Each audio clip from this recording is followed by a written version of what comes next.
virtually meet you and have this conversation with you about your show, Getting Away with Murder at the Heights Players. It's coming in the first couple weekends of November. Super exciting to be back in the theater. I was able, I went to see Casa Valentina on the closing weekend. It was just the energy of being there and of just seeing the performance in front of you again. I also loved how the Heights Players spaced out all the seating to give everybody even extra comfort. How has it felt for you being back in the theater and having your actors coming back to rehearse in person rather than doing the whole virtual aspect of it? Well, I think it's really just such a delight because we're all like hungry for that, for sure. And even though there's still a lot of precautions that you want to take, it's just so nice to be like 6 foot away from somebody and, talking to them, seeing their expression live. And there's no way you can replace live theater or the live experience of the audition process and, of course, the rehearsal process for a show. Absolutely. And now, what was that audition process like? First of all, tell us a little bit about the show Getting Away with Murder. What can we expect? Well, it's a murder mystery comedy. Love it. And because it was written by Sondheim and Furth, Stephen Sondheim and George Furth, the words are all delicious and well put together. So I'm very excited about that. But it's like a very modern version of maybe an Agatha Christie sort of thing, like who did it? And you're all sitting around trying to decide who is guilty of what. Except the twist is that you're in a therapist's office where he has gathered people together that happen to fit into the 7 deadly sins, because he's giving them free therapy, but he's also using them for a book because he's hungry for another Pulitzer or hungry for, just the notoriety of having this book written on a specialty, which is the 7 deadly sins. So would you say the vibe or the feel when you talk about murder mystery comedy was sort of like Clue in that sense, where there's a lot of, there's funny moments, but obviously the audience is very engrossed trying to figure out what's going on. But is that kind of the comedic flair that we're looking at, is just, like the movie Clue? Yes, and it'll be the situation part of it. And definitely because you have, like the characters in Clue, you have such different people from different kinds of backgrounds. So the way one reacts and the way the other reacts can be the humor that you see as well. So it's there, but it's there, but it's not like a laugh out loud sort of thing. But I guarantee you're going to laugh out loud. Murder mysteries and comedies are like, I love both of those genres. So putting them together for me is always fun. And I love that the comedy kind of takes away the scary of it. So you can really immerse yourself and enjoy it in a different kind of way. Talk to me a little bit about the audition process and what that's like for you. What do you look for in the actors that are coming? What are some of your biggest pet peeves about the audition process? And what do you love that you gain from watching these actors, perform these sides? Well, I think the interesting part about the audition process is that, it's a blank slate. You've got people coming in. Some of them some of them you don't know. But even the ones that you do know, this is the first time they're reading this particular material in front of you with your set of instructions or how you set it up so that they understand what the scene's about. So I think it's just an exciting thing. You get to meet all these new people. You have to, in your mind, obviously you cast the show 1,000 times for the film version of it, right? But you know that you're going to have to use the resources that come to you, and you keep that open mind for that. And as they come in, each one of them like surprises you a little more and a little more. And I don't know, it's so exciting, the audition process. It's the callback process that's it's kind of a little sad because you're going to have to say goodbye to some of these wonderful people that you called back. And if you called them back, pretty much you could cast them or you wouldn't have called them back. So and as an actor in many productions down there, I felt obligated to stand up and tell them that before the callback started, that I was very thankful that they'd all come. I was very thankful that they shared their their talents and skills, and that they were all castable, but it just depends on what the look is going to be Right. when push comes to shove. Yeah. And I don't know the answer until I see you all in the call back. No, absolutely. And as a fellow actor, I also appreciate that you do that because, there is a lot of rejection in this field. Mhm. And so to hear that, hey, it literally, like, you give a great performance, just it all depends on look, because it could be, person A did a great job, but person B just visually looks really good with the person that you've chosen to be the other lead actor. Or maybe there's something else where you're like, it might not even have to do with the performance aspect. It's just, like you said, look or circumstance that dictates Right. how it comes along. Or it could be that the performance was fantastic. You're like, that's not quite the direction we want to go in, but not to say you didn't do a good job. I mean, that's the hardest part about being an actor in that sense, is not personalizing the rejection to mean that every single time you hear a no means you're not good. It's really hard to separate that no means just not for this project, not no, you don't have talent or you're not good enough for it, because no's not the word that we want to hear. But it knows what we're going to hear more often than yes. So we Yeah. have to be able to accept that as part of the industry, because if we Yes. don't accept no, we need to get out. Yeah, no, 100%. It's part of the building of, like you said, you're going to get more no's than yeses. And so look at each opportunity as just a practice. You get to practice and you get to challenge yourself one more time to get to play. And I forget who had said that, but I really try to take that to mind in auditions, is that, hey, if this doesn't work out, yes, I might really want it, but at least I got the chance. At least I got to play around with it, and I got to do the job for even just a little bit. I got to play and be in the mindset for just a little bit. I'll take that. Do you remember one of your first auditions and what it was like for you, the things that were going through your mind and what made you the most nervous? Well, it was interesting because my very first audition at the Heights Players was back in the 1980s. And I was introduced by somebody who was an artistic director for some of the musicals that were there. And I thought, well, I'll come down, I'll audition. I have no idea what this show is. It was for Follies. And so I said, I can sing, I'll bring down a song. And I came down and I auditioned and I left my heart there. So I came home going, I did what I needed to do. And when I got a call the next day, I thought, I'm going to be in the chorus or something, because they always need male people in musical comedies, because you don't get enough dancers, you don't get enough, men. Lots of women come out, lots of women are Yeah. ready for all of these Yep. musicals, but the men aren't so prepared for it.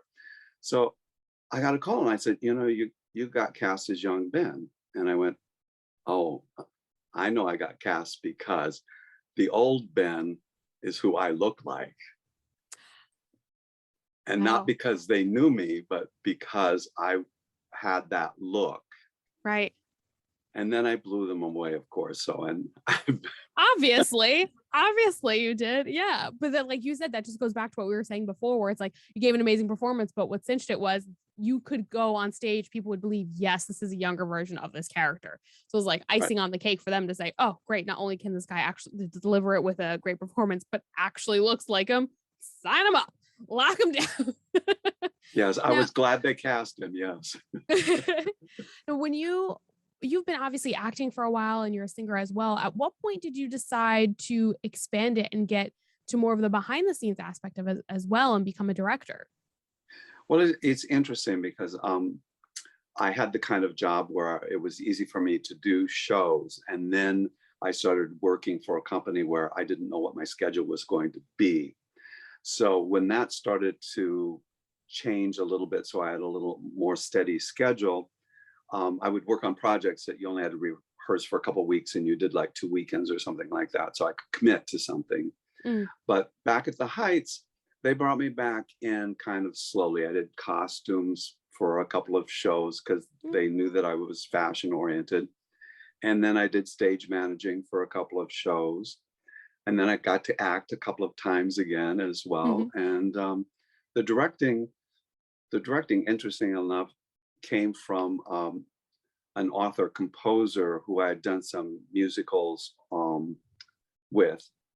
And he had a 1-act musical. And I said, well, I could always do a workshop down at the Heights Players, because you really wanted me to direct something, even though I hadn't directed, but just from conversations with me. So that was how I got into the directing part of it as well. Was it a scary jump for you as once you got your hands in it, you're like, oh my gosh, what have I gotten myself into? And what were some of the biggest challenges that at this point now you have experience, but what were some of those biggest challenges when you took on the mantle of director that you had to kind of adjust from maybe the actor mindset?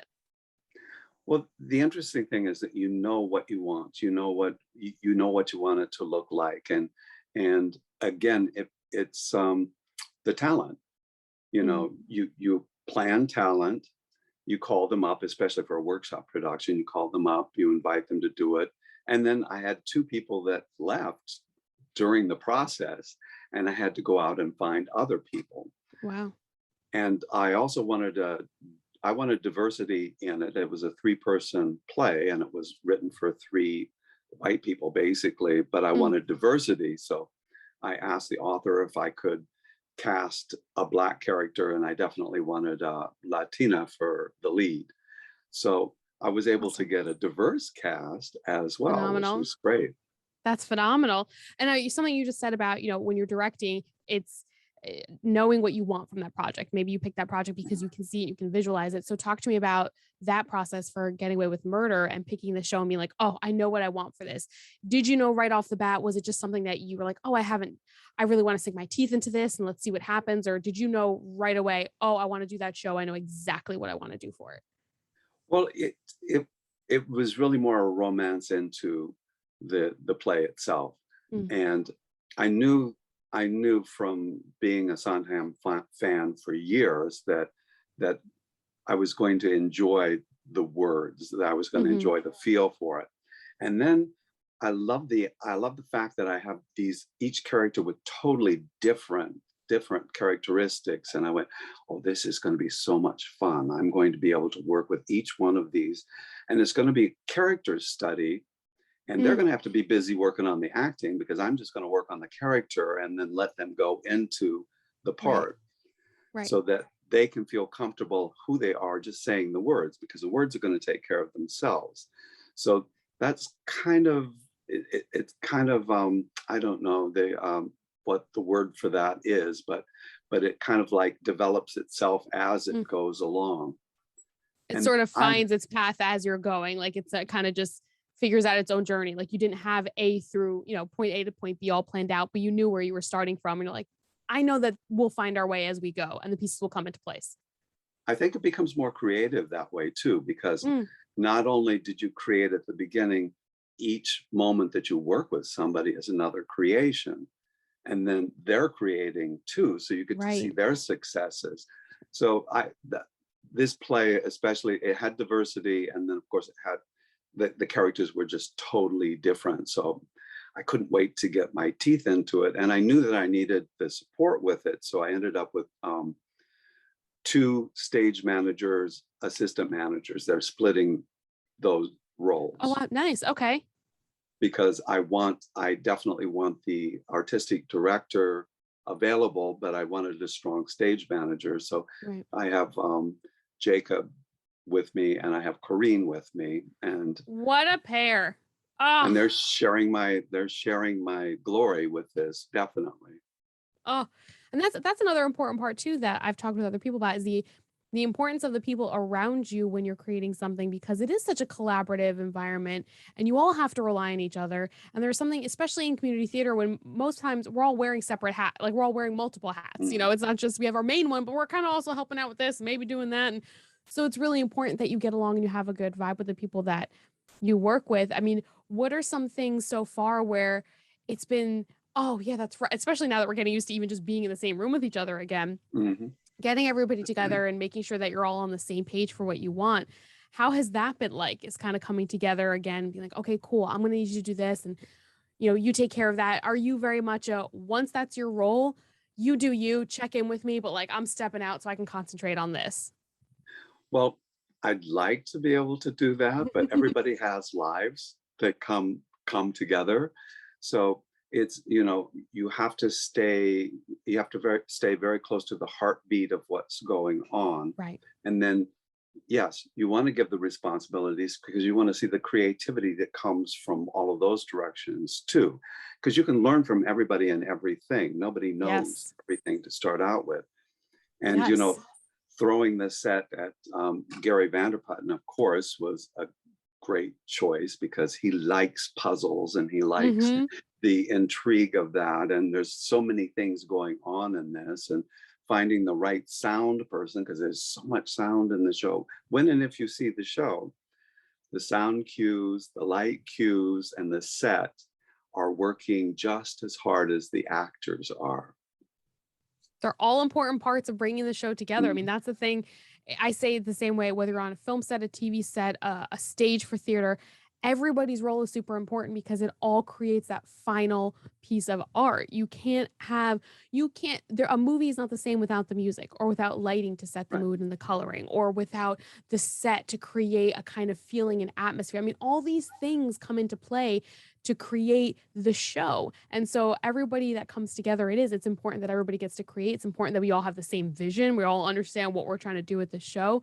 M- As you're going through the script, and obviously, you have Sondheim and you have this beautiful story that's going to be told. What were some of the more exciting aspects that you couldn't wait? Like, was there a specific scene or song or certain moments you're like, oh, I'm so excited to get started on that, work with the actors on this, or see this come to life on stage? Well, it's a straight play, so um, Oh, yes.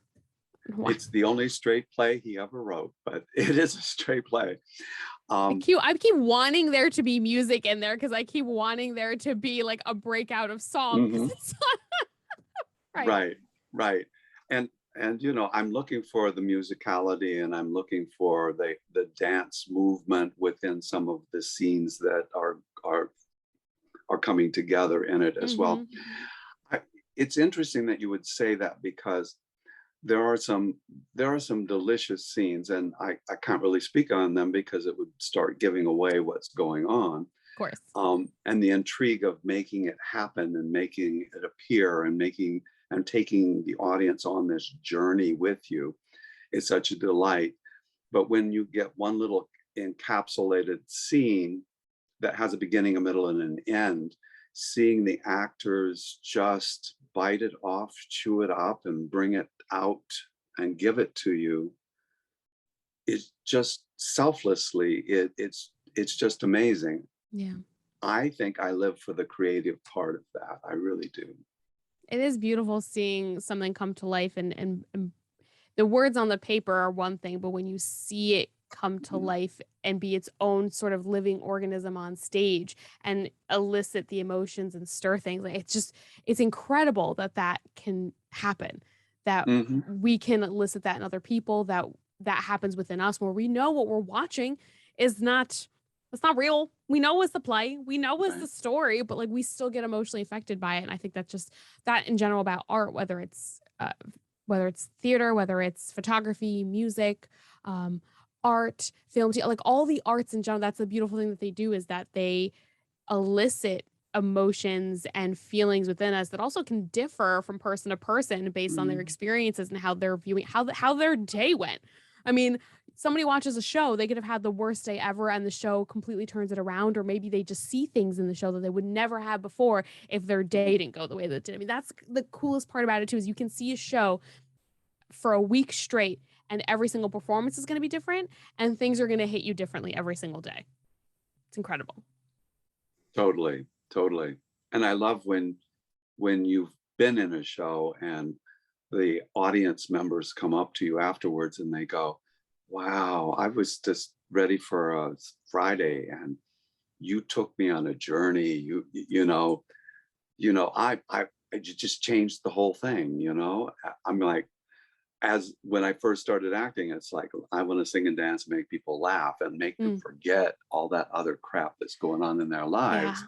Yeah. And I'm still thinking the same way, that this is such a beautiful way to allow people to be intimate with a performance, but then be able to go to associate their own lives with it, but be able to come back out and say, my life is really a lot better than I thought it was, or, you know, that there's so much good out there that Yeah. these things that I brought to the show got to fall right off, so they could. So you leave in a better space than you walked in, which is a fantastic feeling. Do you remember the shows that did that for you, or maybe the first show that you felt that affected by, where you went, oh my gosh, that was an incredible moment? Or even just maybe even recently a show that you saw that you're like, oh, that fed my soul. Well, when we went to previews for Kinky Boots, Oh, I I went away going, you saved theater. Oh my God, you saved it for me, because that was such a charming film. I was in love with the film, and it did not disappoint at all from beginning to middle to the end. And everybody on stage had their part, and they played it to perfection as far as I was concerned. So yes, I walked on cloud nine after that. Oh, that what a great show. That's a show that I loved the movie as well, and I haven't gotten a chance to see it on Broadway, and it's on my list, especially now that everything is coming back. It's like this hunger of like, get me in the show, get me in the theater, get me to see, because you forget. I mean, one, we live in a city where, God, we're so lucky to have that at our fingertips. I mean, it really, you sort of get used to it. And I know that there have been way too many times where I've gone months and months without seeing a show because I'm like, oh yeah, it's right there. It's right there. It's right there. Like, you dumb. Not everybody has access to this. You better take advantage of it and go see as many as you can, whether it's community theater, whether it's off Broadway, whether it's on Broadway. Just it's everything is right there, and the ability to be moved all the time is right there. And our going back to see the shows now and having Broadway reopen up, it's like, oh yeah, I need to not take this for granted like I was, and take advantage of it and really cherish when I can go see a show, because we were without it for a really long time. And being back in the theater at the Heights Players and seeing the shows, it's like, oh God, I missed this. Like, oh, it's like a little part of your soul opened back up and was like, hey, I'm back. I missed you guys. It's so good to see everybody. This is great. Because there is nothing quite like it. And every show is just, it's a living art form that we get to witness and then get to experience with the other audience members as well. That's something that too, where I loved what the Heights Players did, putting the shows online. I think that was a beautiful way to keep theater going and still feed us in a way. But there is something about being in the theater and connecting with people. Even if you don't make eye contact with the people around you, you feel that energy and you feed off of it as you're all experiencing the moment together. I totally agree. And in the intimacy of the Heights Players, you are really on set with the actors if you allow yourself to be there, because it is so tight and close. And I remember a lot of the comments when we did a chorus line the first time round. I played Zach in that, and people came up and they felt like they were there at the audition. They were, they were right there on stage with you. There wasn't the separation when you go to a big theater. The audience gets to come right up there and be in the play if they want to be. And that's, sorry, you just froze for a really quick second there. But yeah, that's that you feel a part of it. Like that is a very intimate way to experience it as well, because you almost feel like you're about to get sucked into the story and get to be a part of it in that way too, which is really, really fun. And being that you are an actor and a singer as well, I mean, I love plays and I love musicals. And it's very hard for me when someone's like, well, which one do you like more? And I go, you can't ask me that. You just cannot ask me that. I mean, I love a good breakout in song moment. That I wish my life broke out in song at all different times. That would be ideal. But don't think I could pick a favorite. Do you have a preference? Is the singer in you love musicals, but the actor in you is like, oh, but plays are also really fun to just really dive into it in that way as well. Do you have one that you favor more than the other? It's really the roles that you get, and not the fact that it's a musical or not a musical. I mean, I would go back and redo La Cage aux Folles anytime somebody asked me to do it, because that it was such a joyous thing. And of course the statement or the message was so good. And then I was just in a play, and of course my script was all yellow because I'd highlighted all my lines, and this character talks all the time. And I was alive for 2 hours while I was on set or on stage. That was wonderful. And it felt like it was almost a musical. It was an old Coward piece. So it felt almost like a musical, but it wasn't, again. So it's hard for me to say.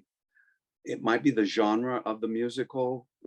Okay. That I like the ones that are a little more realistic. And even like Kinky Boots, it's a realistic story.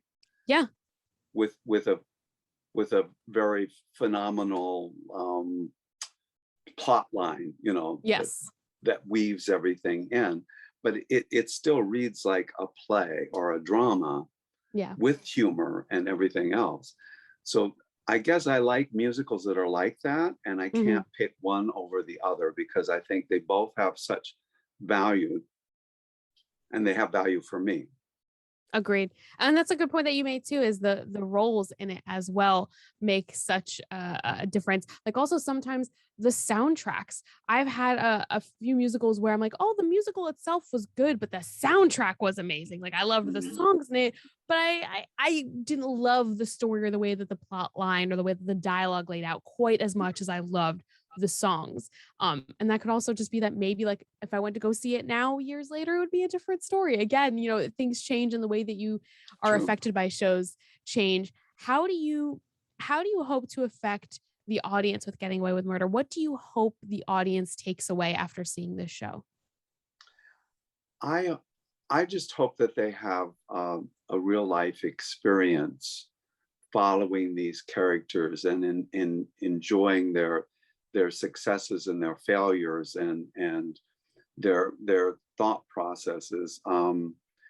And I hope that they're fully entertained because we're taking them to a place that will never happen in their real life. But I want them to live through it as though they've actually lived through the process that the play takes us on. Yes. So I don't know if I could really explain it any better than that. I'm sure tomorrow I'll think, oh, I had the right word for that now. Oh, I hate when that happens. That happens to me all the time. I'm like, oh, I should have said this. Right. But I want to take them on a journey. I want to keep them awake. I want to take them on a journey. And I want them, sometimes that's not an easy thing to do because on a Saturday, you've just eaten supper, right? And if there's anything like right after lunch at work, right? Oh my gosh. I don't think you'll have any issue keeping your audience awake. I would highly doubt that you're going to find anybody falling asleep at this show at all. No, they're not going to be. The sound alone will keep them awake. And do you think that, I've asked this question before, and I always love to hear everybody's take on it because I think everybody does approach it differently. But when you've been an actor and you are directing, I always feel personally that there's another layer of that language where as a director, you're like, oh, but I've been in the actor's shoes. So I can speak to them about the performance that I want in a way that makes sense to them. And it's something where I feel like the more that people understand each other's roles on a stage, on a set, the better the show is going to be because you respect the effort the other person's putting in, but you all can work together better because you understand each other better. I mean, there's nothing more frustrating than a director and an actor that aren't seeing eye to eye because neither one can communicate with the other to get a point or their idea, their statement across.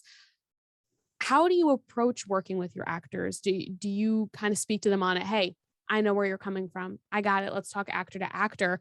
And what have been maybe some of the challenges in balancing, the director actor hats together when you are working with your cast? Well, I think that's a very interesting question, and it's a good question. And I think it's parts of all of that actually. And it depends on the situation. There are times when, that actor's playing a part that you would play. So you've got ideas for it. And then there's other ones where you know what kinds of triggers that you've used to get a full-blown character out of a particular scene. Mhm. So you share that information more like a therapist or a psychologist. You're going in there to get them to tell you how this is Yeah. going to work, Yeah. and then trying to make the road easy for them by giving them information about, you know, where they're coming from, why they would have done that, who this reminds them of, all of Mhm. those things. So I think having been an actor is very helpful for that. But I think you have to be careful not to step in, because you don't want to compete with them. You want them to feel like they're bringing their whole expression up. Right. Yeah. That can be a hard line to keep from blurring, is like, oh, that's right, I'm not the actor in this case, and I should not impose all of my ideas. I can suggest and I can guide, but like, I'm not playing this role, so I need to Mhm. let this actor find their way. And just as long as we're all on the same page, they have their own methods and their own ways of doing it, and that is sometimes hard to keep, especially if you see that person struggling. You're like, oh god, I just want to, if it's just mad, you know. But making sure to respect their process, just like you want them to respect yours, or somebody else, whether you're acting or directing, to respect the way that you're coming at a project. Kerry, it has been absolutely wonderful speaking with you. So excited for Getting Away with Murder. It's going to be in the beginning of November at the Heights Players. You can buy your tickets online. You can also buy it at the door, but I suggest buying it online and making sure that your seat is reserved so you have a ticket. If I cannot wait to see you in person. I will be seeing you at the show for Very sure. good. You're coming to see it. Thank you again for taking the time, and best of luck with rehearsals and getting it together. I can't wait to see it in its final. It's Well, final in the final put together stages. well, thank you so much for exposing this show and this process, because I think it's nice that people will get a chance to hear a little bit of what that whole decision-making process is. I think it'll intrigue them even more to come see the play as well. I hope so. I mean, I love that. I love the behind the scenes process of how things come together. I love to see how things work. And I also love to see a show and also understand all that went to put it together, because I think the appreciation level of it just goes up as well, where you're like, oh man, I know what it's like to have to go over those lines, or I've seen somebody work that scene and try to make sure that they hit the emotional moment as strong as they can every single time, and it's not easy to do night after night or through rehearsals and keep that Mm. going. So it's an appreciation that I have for the work that you guys are doing, and also just as a fan, I love seeing how this thing that I love came to be. So thank you for sharing your process with us, and I can't wait to see you in person and see Getting Away with Murder. Thank you, Kerry. Okay.